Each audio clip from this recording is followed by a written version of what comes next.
ഓം നമോ ഭഗവതേ വാസുദേവായ. പ്രിയ സജ്ജനങ്ങളെ, എല്ലാവർക്കും നമസ്കാരം.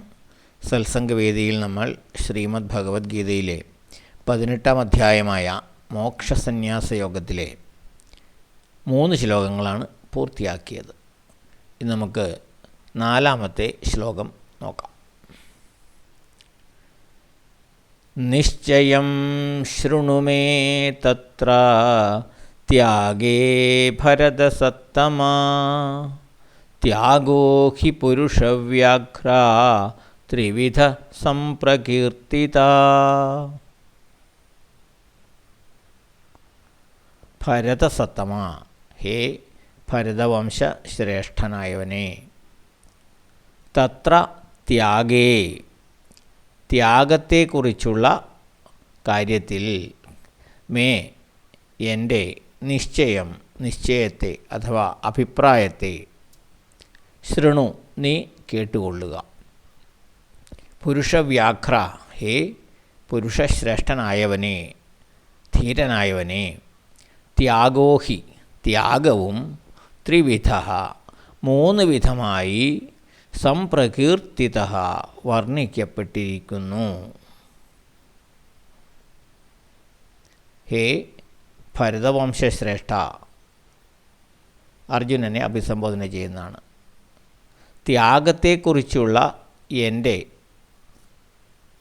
അഭിപ്രായത്തെ അഥവാ എൻ്റെ നിശ്ചയത്തെ നീ കേട്ടുകൊള്ളുക.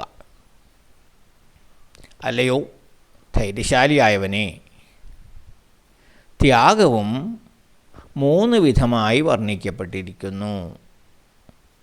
അതായത് ഗുണവിശേഷങ്ങളുടെ അടിസ്ഥാനത്തിൽ, ത്രിഗുണങ്ങളുടെ അടിസ്ഥാനത്തിൽ ത്യാഗം പോലും 3 വിധമായി വർണ്ണിക്കപ്പെട്ടിരിക്കുന്നു.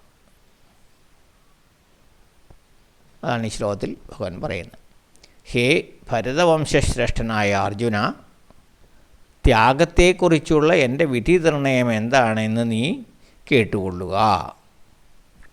ഹേ ധൈര്യശാലിയായവനെ, ധീരനായവനെ.